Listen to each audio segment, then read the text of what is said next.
Welcome to Compassionate Conversations, where we push the boundaries of comfort to empower you to become all that you dream of being.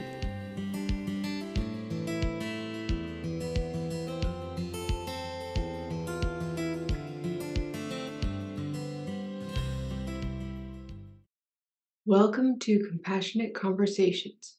I'm so excited about today's episode, where I will be interviewing Dr. Georgia Ede, author of Change Your Diet, Change Your Mind.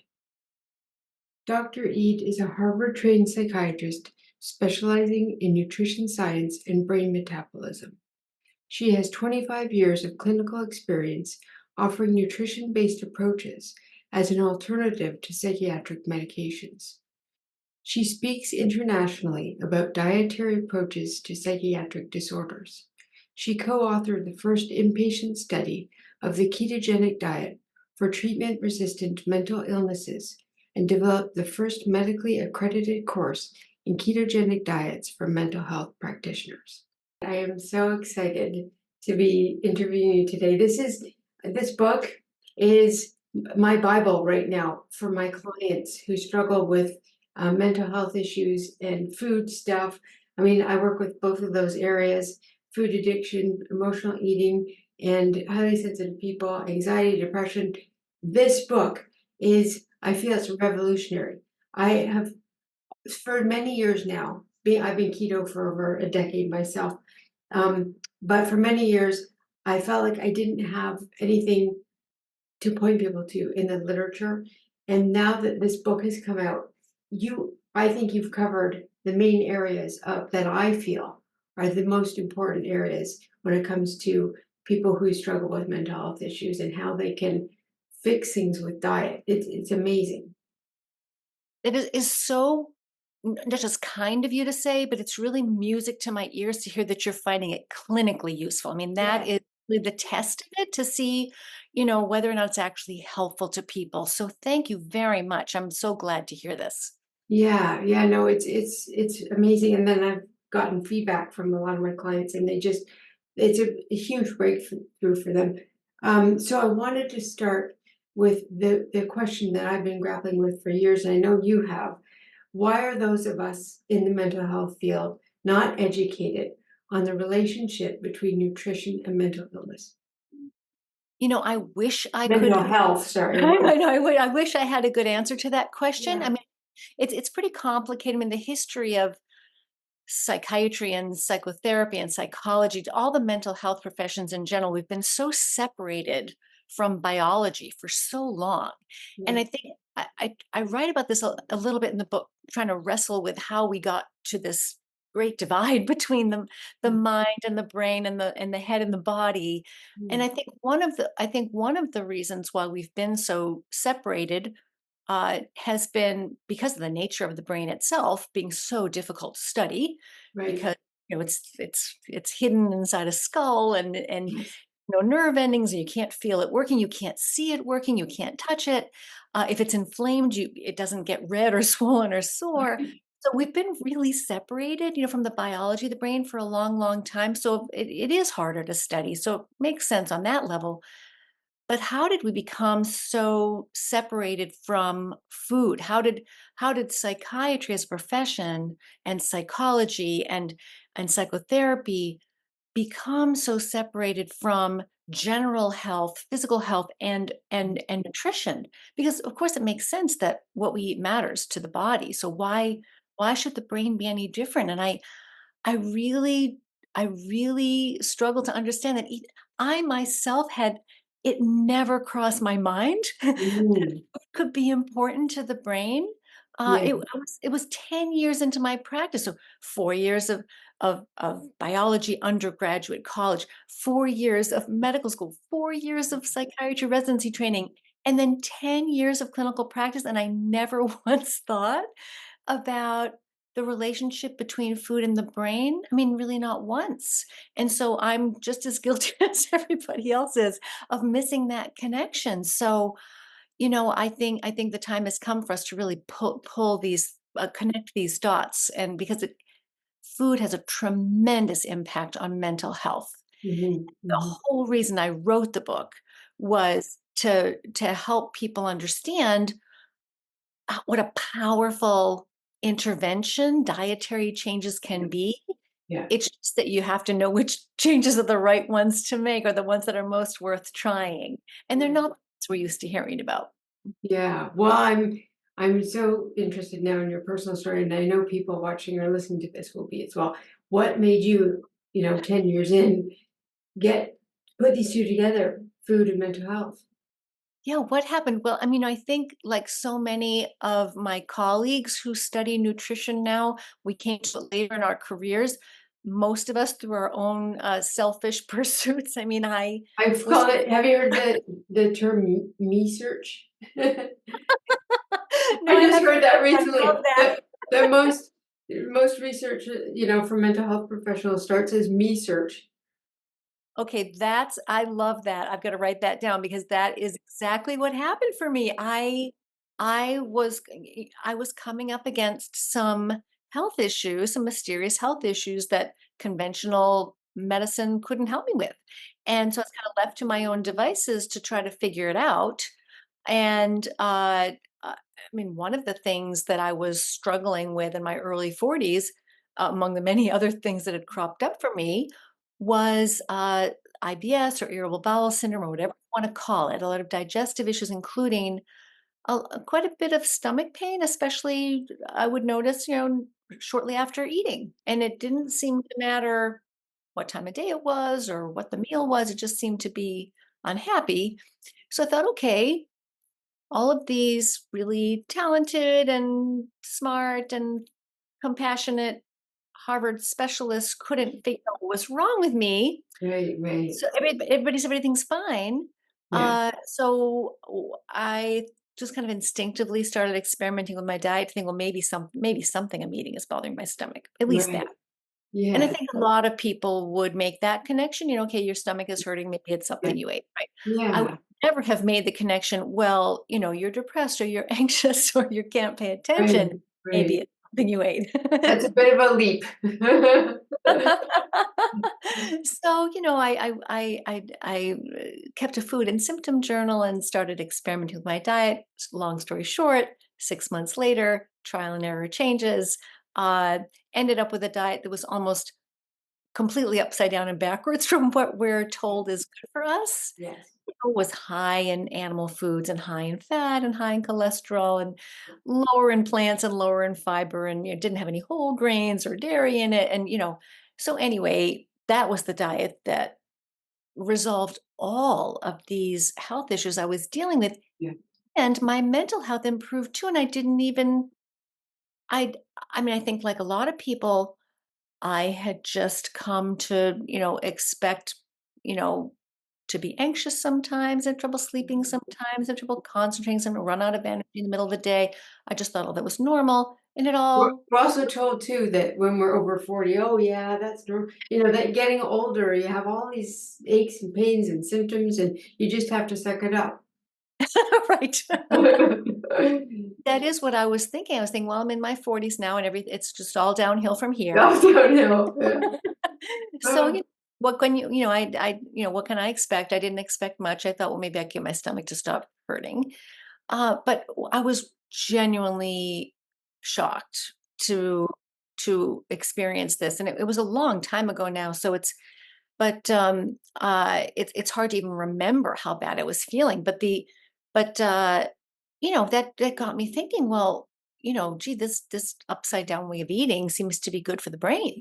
Mhm. Maybe this could help all of my patients who are struggling with similar issues or Mhm. issues that I haven't been able to I mean, if we're being honest and, uh, most of my patients just weren't getting that much better no matter what I did. I mean, Right, right. I wonder I if that's made true many for many goals. psychiatrists.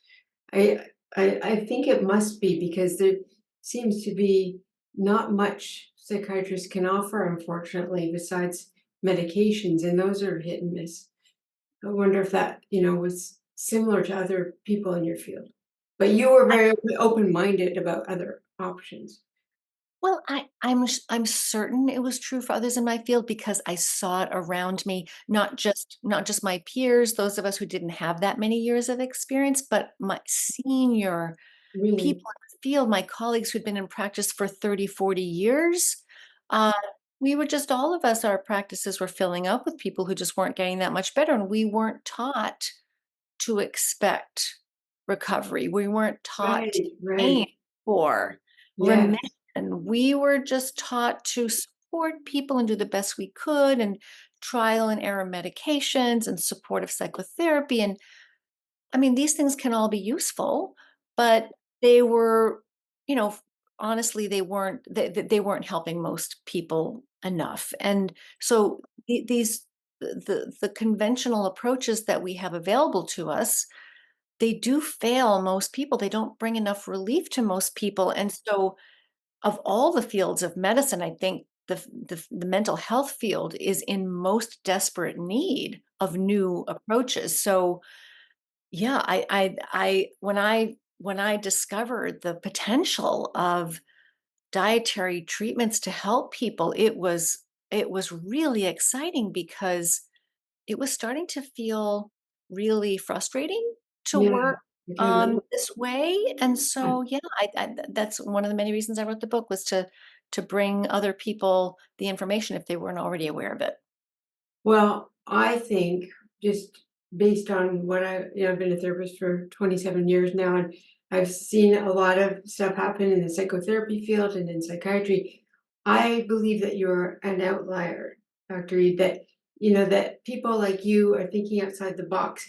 I think they're a small minority in the bigger narrative. So I think that's why I'm so excited that your book came out and that you're getting out there and sharing this information because um, I also think that a lot of people honestly just want to take a pill, in terms of the patient side of things, that maybe they just, I find it to get people really involved in therapy, like they may come once or twice, but then when they really see what it's all about, like I go to root cause healing. I don't do brief solution focused stuff. I go, let's dig out the root. Um, Yes, yes. People, they run away a lot because that's a lot of work. That's hard. I want to just, I don't want to do all that. They kind of come to see that is asking a lot of them. So it is, I just want to acknowledge that for people that, like you and people that are doing things, thinking outside the box. This is hard. It's hard to go against the grain. I just thought of the double entendre there. Yes. Um, it is. It's hard to go, against what mainstream society is telling you, and in your, specific field of profession as well. It's hard to do that. And, and me being a psychotherapist, I do talk to my clients about diet, not at length. It's not totally my scope of practice at all, but now I have this book to refer them to, which is such a godsend because, yeah, it's the psychiatry the field of psychiatry is not serving most people, I feel, and you just confirmed that. So what I wanted to ask you too, during COVID, I was a therapist full time during COVID, and I just read online that depression and anxiety skyrocketed to an extra 25% higher during that time. And depression and anxiety in general, of all the mental health disorders, have become an epidemic in recent years. And so I'm very curious to ask you why you think this is the case. Well, I think there are a lot of different factors for sure, but I think that diet has a lot to do with it. One of the things that we saw happen during the pandemic was some people kind of doubled down on their healthy habits. That wasn't true for most of us. Most of us, because our routines were so disrupted and we were so disconnected and stressed, and I mean, there was a lot of change to deal with and a lot of uncertainty to deal with. Yeah. I think for a lot of us, we go to unhealthy eating habits to try to help ourselves feel better in the short term, kind of comfort ourselves. Yeah. Food for And thought. especially home by yourself, you spend as much time with your friends or family. So I do think, and I know that there's some good research to support this. I think a lot of us did kind of go backwards with our healthy habits. And I think that may have had a lot to do with it because, we really don't need to look any further than the kind of so-called standard American diet, which, is now in Canada and everywhere else in the world. We don't need to look any further than the modern industrialized diet for ingredients that we know are powerful promoters of the main drivers of mental health conditions. There are some things that mental health conditions and physical health conditions have in common underneath. And inflammation, excessive oxidative stress, the reason we're always told to eat more antioxidants, Right. and insulin resistance or pre-diabetes or metabolic dysfunction or whatever you want to call it, high glucose and insulin levels. So eating the wrong way is all you need to do to create that perfect storm, that sort of unholy trinity of driving Yes. forces. So why not start there? Why not start with a food first approach and Yeah. see how far that takes you if you're trying to address a mental health condition? I just have to point out that the letters that represent the standard American diet are SAD, sad, and I don't think that's an accident. I really don't. Yeah, yeah, that makes a lot of sense to me, and I hope to people watching or listening to this. Um, and so you're saying that, do you think most of the mental health incident increases in recent years is dietary in nature, or if it is, what? Why do you think it's sort of backwards? Talk about the standard American diet a bit more, maybe, and maybe some processed food. That would encompass that as well, wouldn't it? Exactly. I mean, certainly diet isn't the only factor. There are lots of other. I mean, I think the way some people put it is that, we are living our lives in a way that's evolutionarily mismatched to our biology.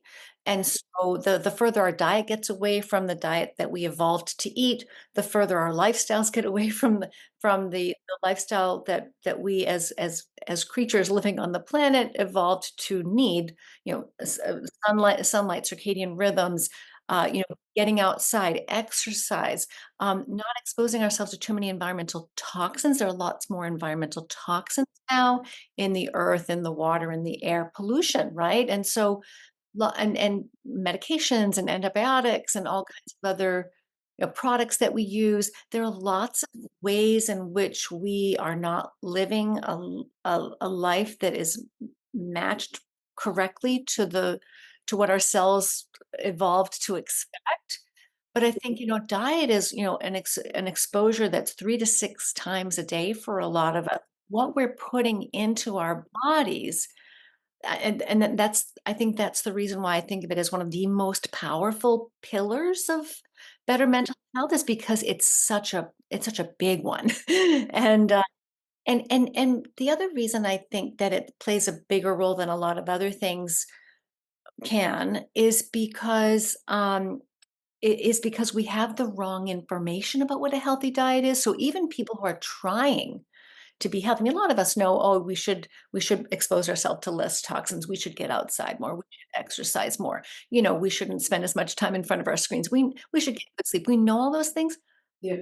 What we think we know about diet is most of it is incorrect. Yes. Can And you so, please yeah. clarify that for our audience? Because I mean, the way that I eat is very alternative to the way most people eat. So, uh, yeah. So, would you talk about? Well, I wanted to. Okay, so I wanted to encompass this whole thing of plant-based. So many of my clients come to me and they say, "I'm trying to eat a plant-based diet." They all say, "I'm trying to eat a plant-based diet," and that I've been told I need to eat a plant-based diet. And yeah, can you please address that? The whole push for plant-based, and the Mediterranean is quite in vogue as well. Yes. And I talk a lot about this in the book that helping people. People are so confused about diet, Yes. and the reason why we're so confused is that there are all these different schools of thought about what we should eat, and most of them are grounded not in science, but literally in wild guesses and and wishful thinking about what we wish the best diet was for us. So and I spell out for people in the book like where that information comes from. Most of what we've been led to believe about, eat a rainbow of fruits and vegetables, whole grains are good for you. The more plants you eat, the better. The less meat you eat, the better. Or, red meat's Red going to meat's gonna kill you. it's going to kill you, and And the environment. and it's just going to give you colon cancer and heart disease and strokes and diabetes and all kinds of other things. So most of those beliefs that we have about food do not come from biology. They come from ideology and sort of wild guesses and wishful thinking is the way I like to put it. And I'm not exaggerating in the way that the information is generated. So where the reason why people are so confused is that most of that information that guesswork, that questionnaire-based guesswork where people are trying to figure, okay, let's give a questionnaire to 10,000 people about their dietary habits and then try to figure out which foods they're eating are causing which diseases. Right. First of all, Yeah. that's a fool's errand to begin with, Right. but second of all, that guesswork that's what shows up in the headlines and our guidelines as eating an extra half cup of blueberries per week is going to protect you against dementia, or eating more dark chocolate or drinking more red wine or Yeah, when I hear the dark chocolate and the red wine, then I know something's wrong. Like, really, like, that's ridiculous. I mean, hands down ridiculous. who wouldn't want to believe that all Yes, they oh, have to yeah, do right. That's to have a I healthier think people brain. that are addicted to red wine and chocolate might wanna believe that. Right? I mean, it sounds fantastic. It sounds too good to be true, and of course it is. So, the if you look beyond the ideology and the guesswork and the theories about food, and that's all theories. If you look to the actual biology of our cells, of what's actually inside food, what are the nutrients the brain needs? Which foods contain those nutrients? What are the things that damage the brain, and which foods contain those ingredients? It Mhm. becomes so easy. Nutrition is not rocket science. It's actually Yeah, very simple.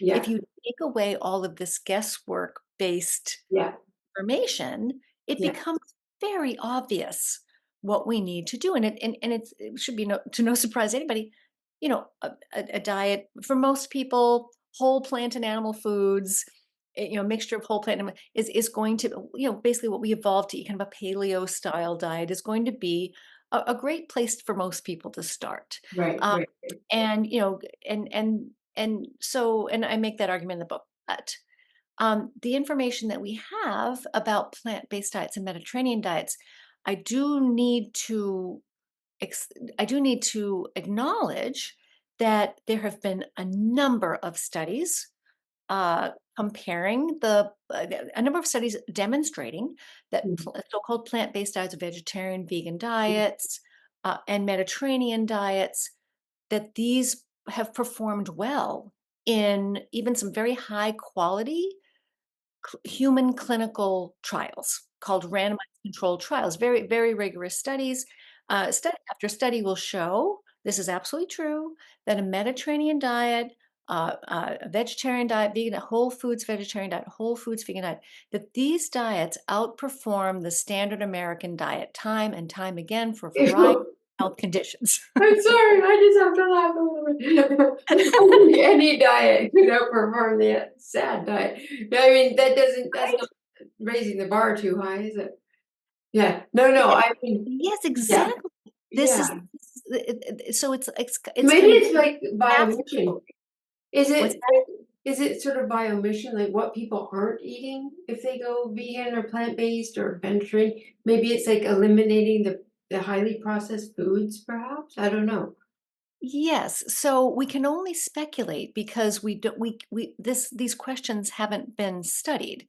But all we know at this point is that there have been lots of different diets that have outperformed the standard American diet. Yeah. And and these include diets as seemingly different as the whole foods vegan diet Yeah. and a high meat, low carbohydrate diet, and everything in between. Lots of different diets have outperformed the standard American diet. It's actually not a high bar. So Yeah. just about any change you make to the standard American diet is gonna be better. But when you look at all these different diets, um, what they actually have something very important in common. Every single one of them. I've never found an exception to this when I look at the methods section of these Mm. clinical trials. They are all either extremely low in or completely remove the refined Yeah. carbohydrates. I was gonna guess. Yeah, yeah, yeah. Yeah. That's yeah, the highly processed food. Yeah. Yeah. Yes, and Carbs. most of them are much lower, if not, completely devoid of ultra-processed foods, but all of them, specify low glycemic index, no refined carbohydrates, no added sugars, all of these different things, and when you do that, you automatically make the diet healthier regardless of what else is in it. And Right. so, even when plant-based diets, like vegan and vegetarian diets have been, and I spell this out for people, and there's a chapter in the book called The Plant-Based Brain that walks people through Yeah. what we know and don't know about how plant-based diets, compare to other diets. Yeah. Mhm. Every single study that's ever been done, to the best of my knowledge, um, if somebody has found a different example, please send it to me. When researchers compare a so-called plant-based diet to a meat-based diet, Yeah. uh, they're not just removing the meat. They're making multiple other healthy changes to that diet and then comparing it Okay. to Yeah. a very low quality Mhm. diet that happens to include meat. So often researchers will do things like they'll Mm. add stress management, they'll advise people to stop smoking, they'll say no alcohol, they'll say no refined carbohydrates, no added oils, low fat, exercise. They do lots of other things, and then they compare that to sort of the usual lifestyle that people are living that happens to include meat. Yeah. So many things are changed, you have no way to know whether the plant-based piece had anything to do with it, and Yeah. so I think that it's kind of only half the story. Y Yeah. Yeah. You know what I mean? People aren't getting all of Yeah. the information that they need. I think we're just getting these bite-sized, pieces of information, especially on social media, and there's not enough context, not enough nuance to give the full story. Yeah, for people to be able to make educated decisions. But I like that idea, going back to what you're saying earlier, of sort of listening to your body as well and asking yourself, especially with food, like what feels good when I eat it, what doesn't feel good, what gives me inflammation, and it in terms of this conversation we're having today around mental health, what improves my mental health and what makes it worse? What if I consume I know for a lot of my clients, if they consume alcohol, the anxiety and depression goes through the roof. Yes. There's certain things that trigger, mental health kinds of issues. Um, I just have to talk about this chapter. I was so blown away. I couldn't believe there was a chapter in a book called Meat, the Original Superfood. I wanted to jump up and scream and dance. It was Meat, the Original Superfood. So when I first saw it, I honestly had to take a double take, Jordan. It was, I thought, my goodness, that's bold because it's completely the opposite of what we hear in the media all the time, that meat is killing us and the environment, etc. So, yeah, can you just talk about that chapter? Because I think that will help people to understand why meat is a good choice in terms of food for mental health. Yes, I'm so glad that you're pointing out this chapter. This is a it was really important, I thought, to help people understand not just what's good about meat. I mean, the first sentence in that chapter is a very simple sentence: meat is good for you. Yeah. And and it contains, it's really the only food, and when I say meat, I mean, not just red meat, but all kinds of meat, including seafood and poultry.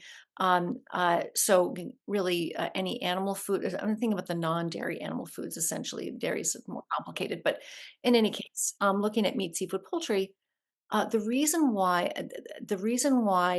these foods are the safest, most nutritious, and healthiest foods you can eat is that only this food group contains every nutrient we need in its proper form and without any anti-nutrients or defensive toxins that can pose risk to human health. Right. Full stop. Yes. And all of the info and so, as I say in the book, this is really all you need to know. But Mhm. the reason why I had to write a whole chapter about it is because the rest of the chapter is devoted to helping people understand where the myths about meat come from. Yes. Why are we told that it causes colon cancer? Why are we told that it causes, heart disease and every other, scourge under the sun? And Mhm. I show people what the science actually says, and then you can decide for yourself whether what you think. But I think most people are surprised when they read where that information comes from. Um, how really there isn't any evidence. Right. There's no evidence that meat is bad for us, and so, uh, and I give people, very transparent examples of how these studies were conducted. You know, Mm. a perfect example is red meat causing colon cancer. Mhm. Uh, is a lot of the studies, the researchers would pre-inject rodents with powerful carcinogens before Oh, they fed them the meat, oh, geez. and then the rodents still didn't develop cancer. So, and so why would you, if you're trying to understand if meat causes a problem, why not just give, why not just use meat and rather than meat plus carcinogens? It just Right, right, becomes impossible to understand what's happening. And I have yet to find a study where all you're doing is adding meat to a situation and seeing a disease appear. That just has never happened. It's never been documented. So eh, I think that that's what people think has been done, but that's actually not what's happening. right, right. Wow, I know it's so much to take in. I just encourage everyone to go get this book and read it for yourself because you go into, I mean, your references section is, I couldn't count how many pages it was. It's quite extensive. And yeah, you look at these studies in depth, and see their faults. And um, yeah, I'm just sort of learning about this. Is it epidemiology? That's how a lot of these studies there. So it's basically people filling in questionnaires about their health, and yeah, that's not the way to do scientific studies for sure. Um, so yeah, I'm wondering if people might be interested because you outlined three types of. I don't like calling them diets just because of what that infers, but ways of eating, woes. um, you have 3 ways of eating that you cover in the book, and, I thought they were excellent, and the way that you and there's a lot of variance, that people can be quite, um yeah, you can do all kinds of things. You can do your own tests and, be kind of loose with the process, which I liked.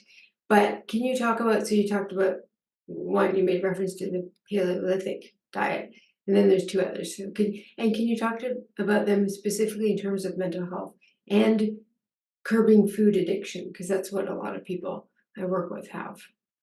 Yes. So there are a lot of different dietary changes that people can experiment, including even single changes that they can make if they're not ready to really fundamentally restructure their diet. But if you do want to fundamentally restructure your diet from the ground up, there are three basic strategies that I recommend. And like you said, they can be personalized. And I really recommend these as kind of temporary discovery, sort of short term discovery strategies that you can then expand later on if they're helping you and see where your safe outer limit is, right? So they're designed to be efficient to get to the root of the problem as quickly as possible. So the first one is what I call a quiet paleo diet, and this is a paleo plan that some of your listeners may be familiar with. It's essentially the sort of hunter gatherer Mhm. uh, pattern where you've got whole plant and animal foods, but pre-agricultural whole plant. Before the grains and the beans and the dairy products became staple foods in many of our I cultures. I just wanna say something here, Gerda. I often think that all hell broke loose when the agricultural revolution took over. That's when women became property, women and children became property, people stopped foraging, they were nomads before, and then they're in one place, and then we have, heirs to the land, and things got kinda nasty after that, and I think it's interesting in terms of thinking about diet as well, that that's kind of when you think our diet of all the stuff I've read about grains being hard on the body and anti-nutrients in grains and that kind of stuff. Yeah, so take us along. Yeah, so pre-industrial. Yes, pre-agricultural, pre-industrial, we're really going back, between 6 and 12,000 years here, so a long time ago for most cultures. Uh, but, it's not very it's a blink of from an evolutionary perspective, it's a blink of an eye, not very long. So, that diet, is the first diet that I recommend, and it's also a little bit lower in carbohydrate, about 2/3 lower in carbohydrate than a standard American diet. It's about 90 grams of carbohydrate a day, just to Okay. get those glucose and insulin levels down, Yeah, quiet things down from a metabolic perspective.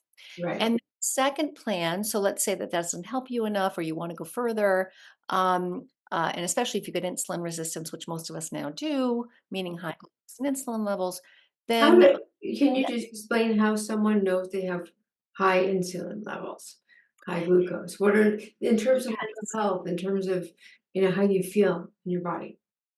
Yes. So there are some really simple ways you can figure out whether or not you have this thing called insulin resistance or what's sometimes called prediabetes or metabolic syndrome or whatever you want to call it. Um, and some of these, and they're all spelled out in the book, but they are essentially um, is your waist circumference more than half your height? That's a clue to insulin resistance. Um, are your triglycerides now? I don't know if you're going to use the same units as I do, but here in the United States, we use milligrams per deciliter for triglycerides. So if your triglycerides are over 100 milligrams per deciliter, that's a clue to insulin resistance. Mhm. If you're fasting, if your after meal glucose, if you measure your glucose level, say an hour or two after meals, and it's above 125 milligrams per deciliter, that's a clue you may have insulin resistance. Mhm. Um, and a fasting insulin level, which most people have never had done.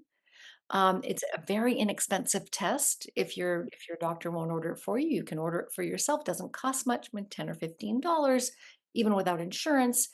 Fasting insulin level, you want that to be in the single digits, milli-international units per milliliter, single digits, so below 10, 6 or below is ideal. Um, and so if you take a look at those things and you find one or more of those is out of range, the wonderful news is that you can turn most of those things around within a matter of weeks if you have the right information. And so you can turn your metabolic ship around very quickly. I mean, By food alone? oh yes, by food alone, by food Amazing. alone. Yes. Mm, And so most of what's driving high insulin and glucose levels is too many of the wrong carbohydrates too yeah, often. yeah. So if you really zero in on that, that's the number one thing to pay attention to. So the second plan in the second strategy in the book, beyond the quiet paleo, is the quiet keto diet. And so What that's Can I just ask what the quiet is stands for? Why is it quiet? yeah, sorry about that. Yes. So, a lot of people may be familiar with, standard paleo, keto, and carnivore diets. In my book, I've got quiet paleo, quiet keto, quiet carnivore. And the reason why I call them quiet is because I've made some modifications to the standard diets that people are familiar with to be even gentler on your metabolism, on your gut, Mm, easier to digest, on your thyroid health, your immune system, and your nervous system, so that this is again, to try to help people most efficiently feel better uh, with less trial and error. So, a lot of people when they're first changing their diet, they might try a standard paleo diet, but if they don't feel better, then there are lots of other things they could tweaks they could make to it. So I've kind of built in some of those tweaks from day one to try to just make it simpler. So Um, my understanding of that, Dr. Reed, is that you accounted for the anti-nutrients in foods and the bioavailability of certain foods. So we want foods to eat foods that the nutrients are bioavailable to us.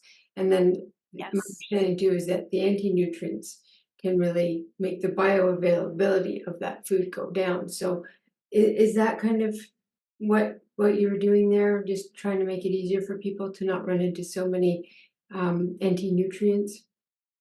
Yes, that was a big part of it was to make the diet more nutritious, where the nutrients are more bioavailable. So, because a lot of people don't realize that plants and animals, many differences between plant and animal foods, and one of the kind of secrets that a lot of people don't know about plant foods is just because a plant food contains a nutrient does not necessarily mean we can access it easily. Yeah, Plants are kind of hold on to their nutrients for their own selfish purposes, and of course, they have to live too. And so, I respect this about plants, but it's important to understand this about plants because you might think you're getting lots of zinc or magnesium or calcium or iron out of that bean or that nut or that seed or that grain, but chances are most of it isn't making it to your brain, and so I think that's really important for people to know.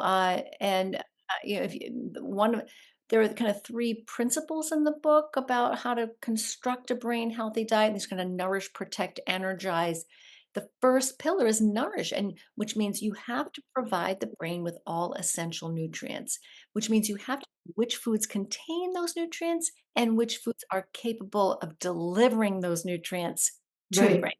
Okay, so Doctor, I'm sort of fascinated. What foods for brain health are the most important for depression, anxiety, mental health issues? Yeah, so to best nourish the brain, you really do need to, for better or for worse, it's just our biology. You do need to include at least some animal foods in the diet if you because there are so many nutrients.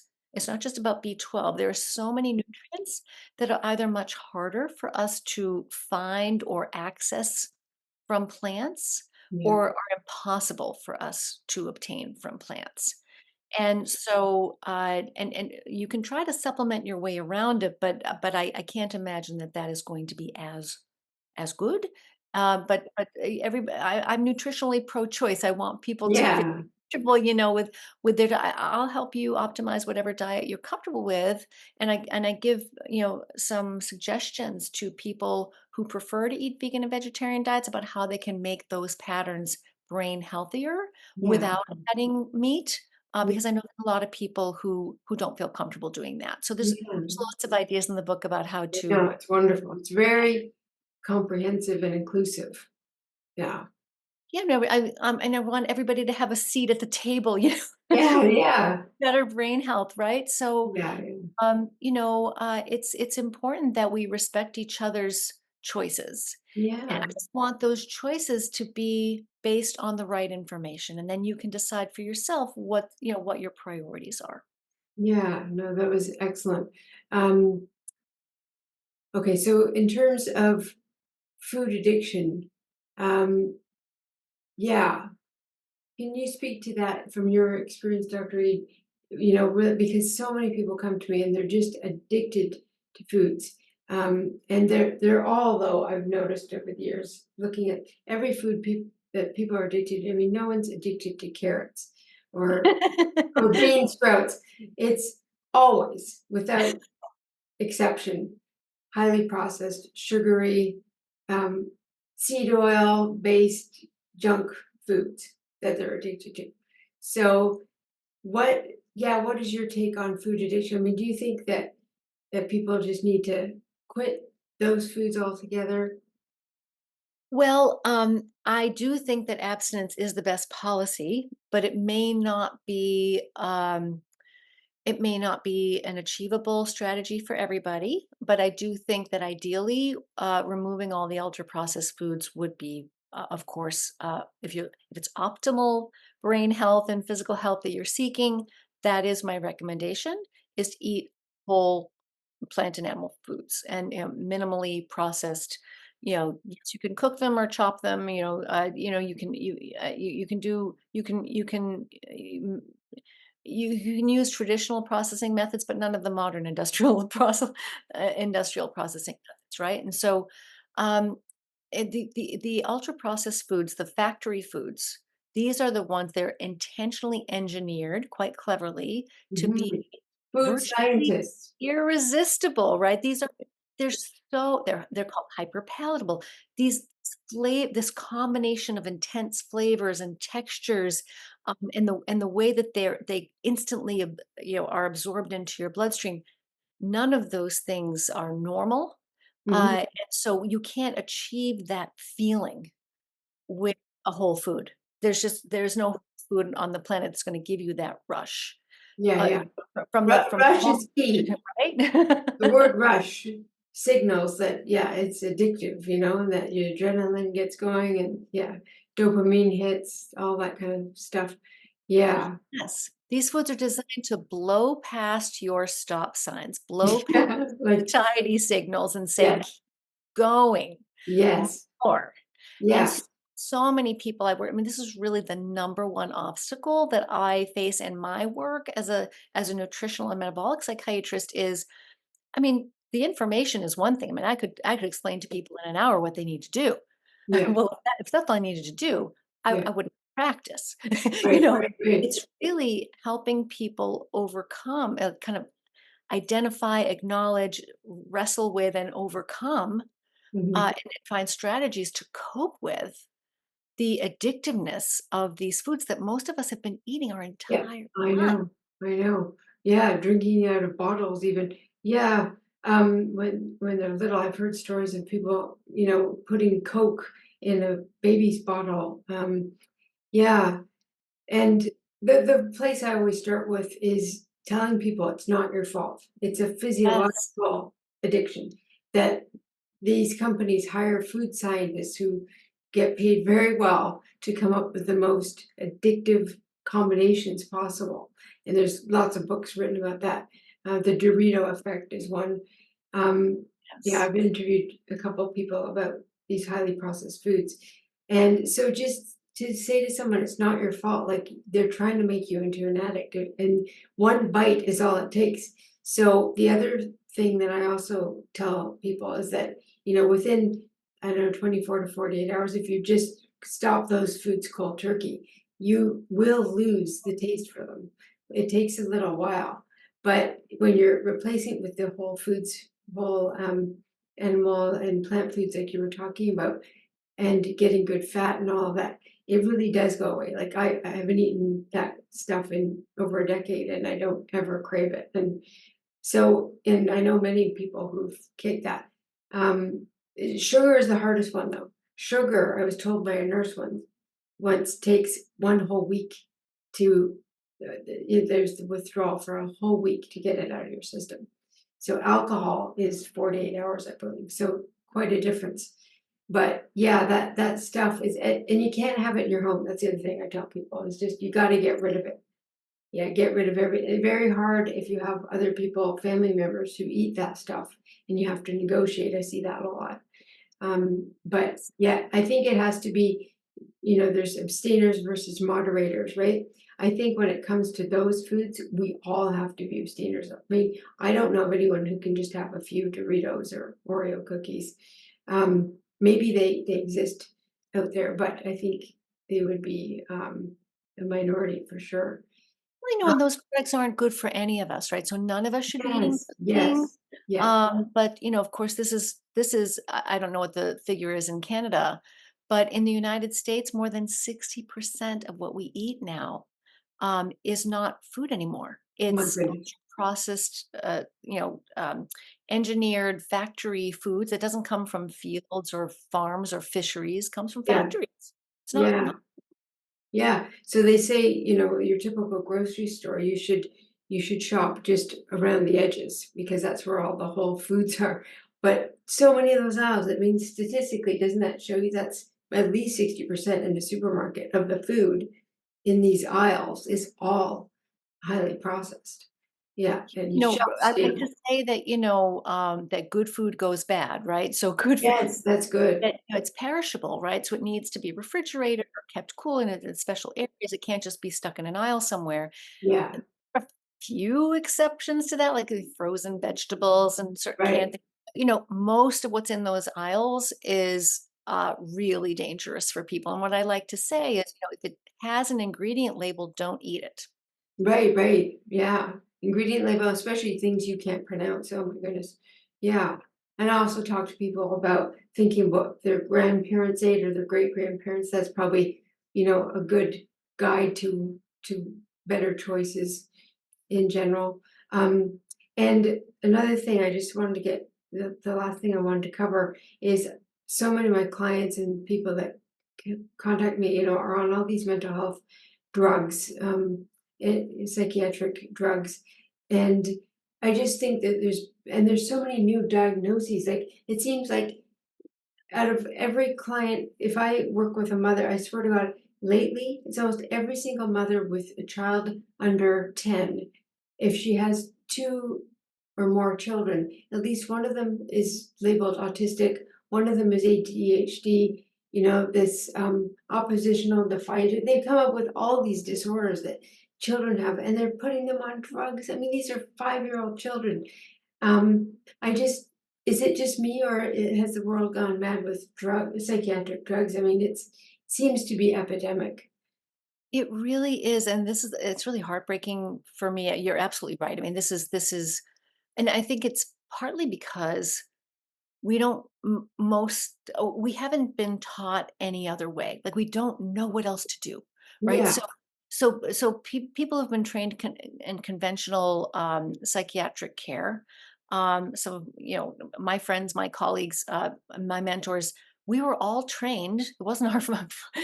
We were trained. Okay, if you've got this list of symptoms, then these are your options, right? We weren't taught to think about root causes. We weren't taught to think about the powerful role of nutrition and other kinds of environment.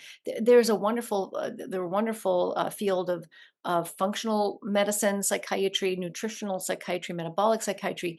We are still on the fringes of mainstream psychiatry, but we are growing. There's a growing number of us practicing in these new ways that are trying to get to the root causes. And anybody out there who's looking for somebody who works a little differently and is willing to think about nutrition and metabolic health with you as a step one in mental health issue. Mm. I do have a free clinician directory on my website. Uh, the website's called diagnosisdiet.com. It's also listed in the book, I think. But the I'll put it in the show notes too. Okay, great. Yeah. So there's a free clinician directory. It's international. You can look, maybe there's somebody near you who'd be that you could work with because can be hard to find somebody who has the knowledge and experience to go beyond the usual approaches. And I think it's worth consulting with somebody if you're interested in a different way. Yeah. And the last question I have with you, I want to respect your time, is around psychiatric medications. So just say with depression and anxiety, for example, because that seems to be what many, many people are struggling with. Do you think dietary changes and strategies can help eliminate the need for those medications for, say, SSRIs or that type of thing?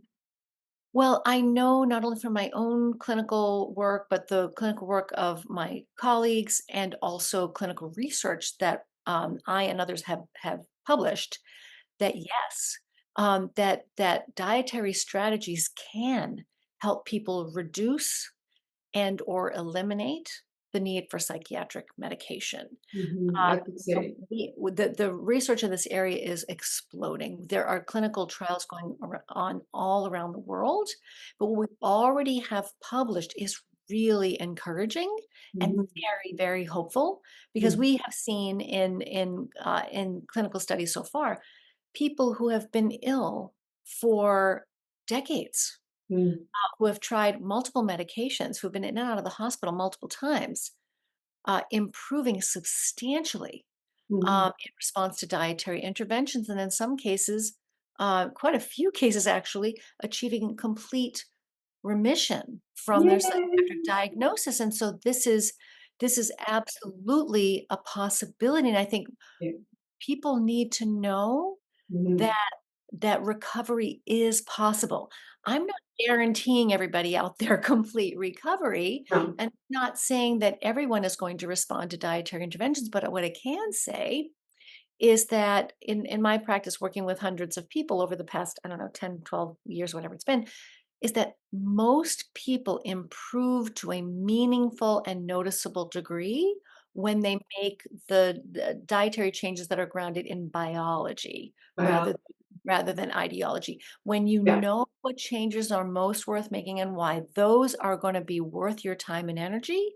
And people improve within a matter of days to weeks in most cases. that's phenomenal, and I'm lucky enough to be surrounded by people like that, and, yeah, it's wonderful, and so many of my clients as well have made yeah, especially ketogenic. There's lots of research and, um, Yes. yeah, about the ketogenic diet and for mental health, and I mean, that's hands down clear that a ketogenic diet can be incredibly helpful for mental health issues. It really is one of the most powerful, strategies we have to fundamentally it really what the ketogenic diet does is it fundamentally changes the brain's operating system.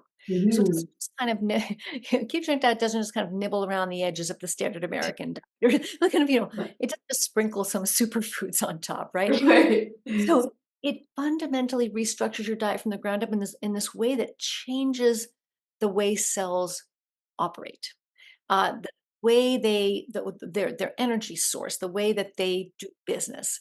And within, in some cases, as little as 3 days, on average, something more like 3 weeks, and maybe on the outside, maybe about 3 months. I say 3 days, 3 weeks, 3 months, right? Depending on who you are, you Mm. can see really dramatic improvements in so many cases.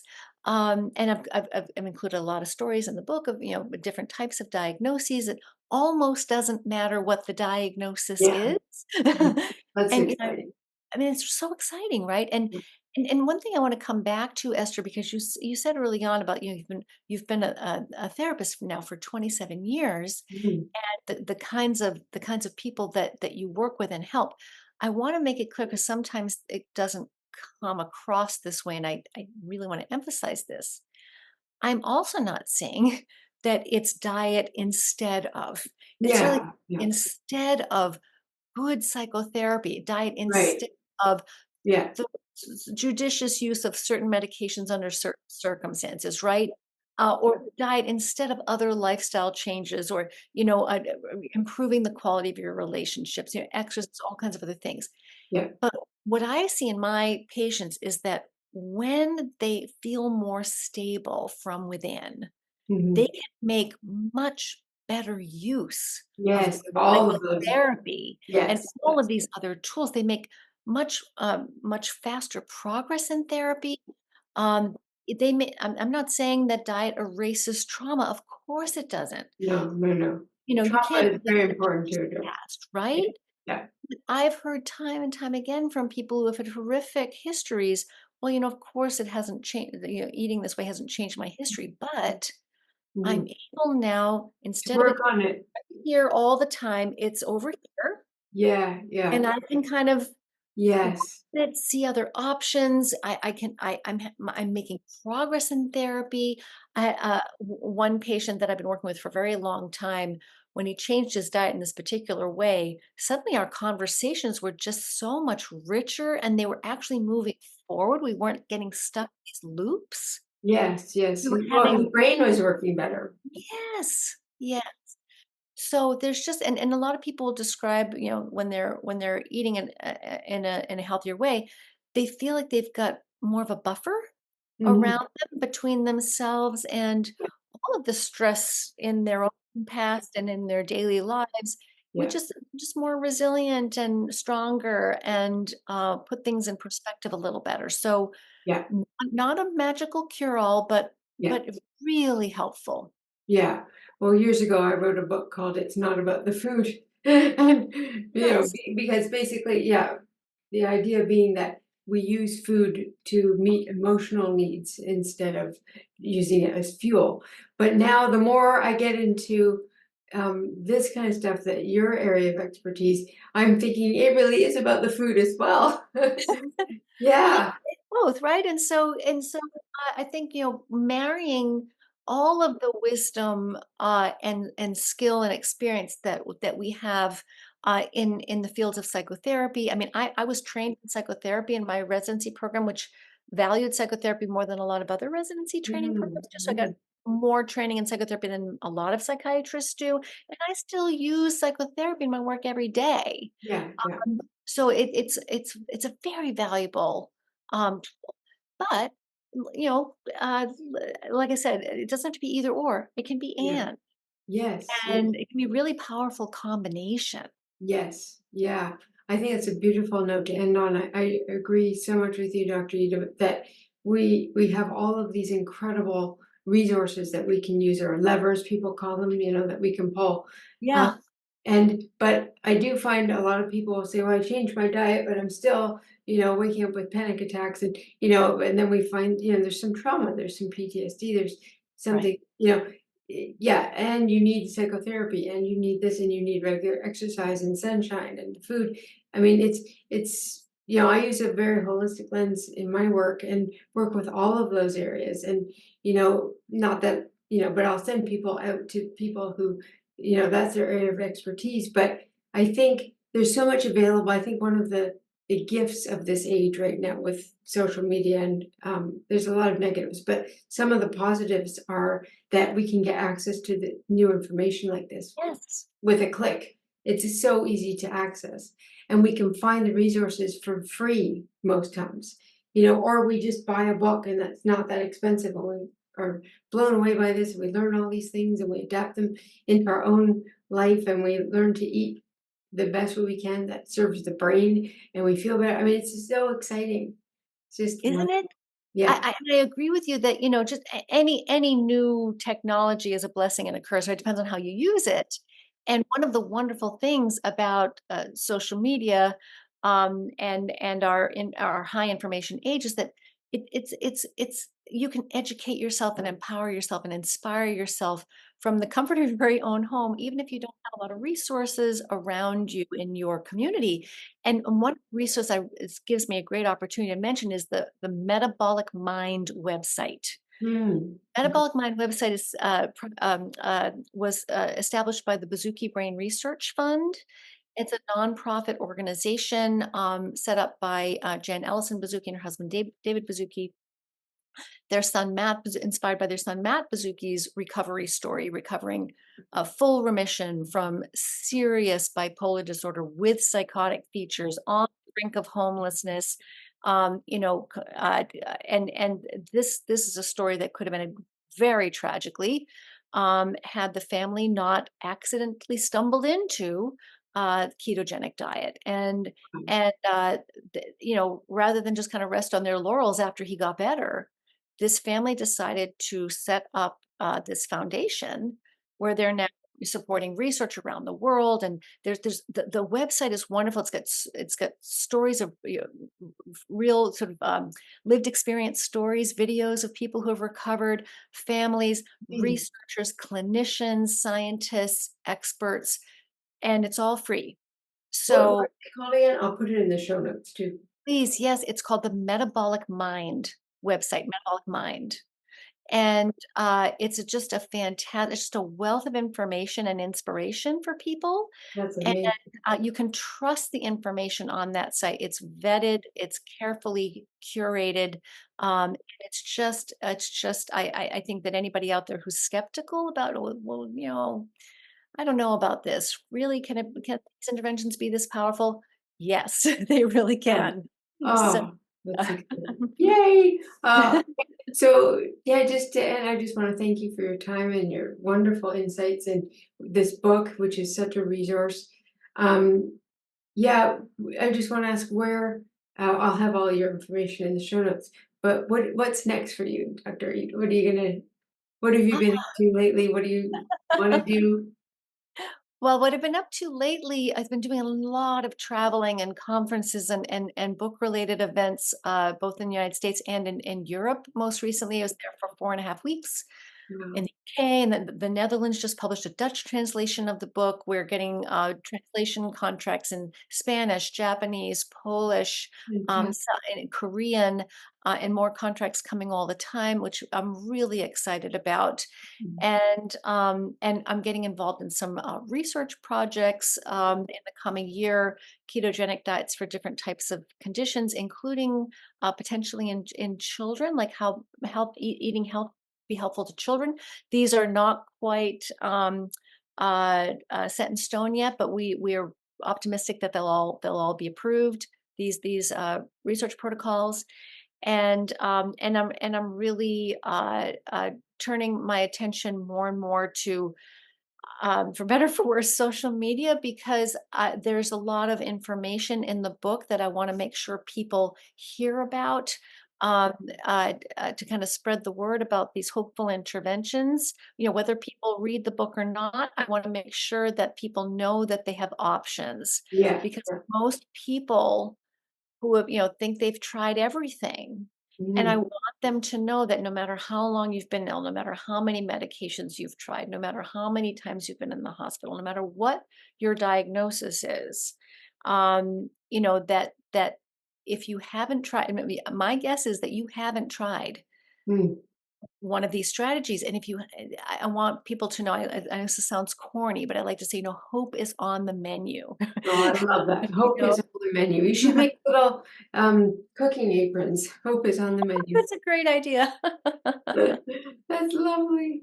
Oh, Yeah. well, thank you so much, and I wish you all the very best in all this. I know this is gonna get out there. It just feels like the timing is right. I have this I do kind of believe in this, creative consciousness, that things come out at a certain time when people need to hear them, and your book is definitely one of those things. I'm so happy to be with you, Esther. And since I don't know if you have clinicians who might be listening, I do have a training program that I train clinicians in the use of ketogenic diets. I don't know if that's of interest. That's the other thing I spend a lot of my time doing. No, I just want absolutely. people to know there's lots of resources out there to explore if you want to learn more. And so, but the Metabolic Mind website is the best place to start. So, and I want to thank you for your work, Esther. Your holistic approach, your open-mindedness, your setting up this podcast so that people can learn about all the different ways to get well, and you're just really inspiring and giving hope to people, and for all the really important work you do. And I really appreciate the connection and the invitation. Oh, thank you. Thank you, Esther. It's just been really a privilege, and thank you so much for your genuine love of the book. Makes me just so happy inside. Uh, Oh, to hear a clinician that I respect, who has so much experience in this field, say, you know what, this is really helpful. That mhm. means everything to me. Oh, I'm so glad. It's a luscious circle.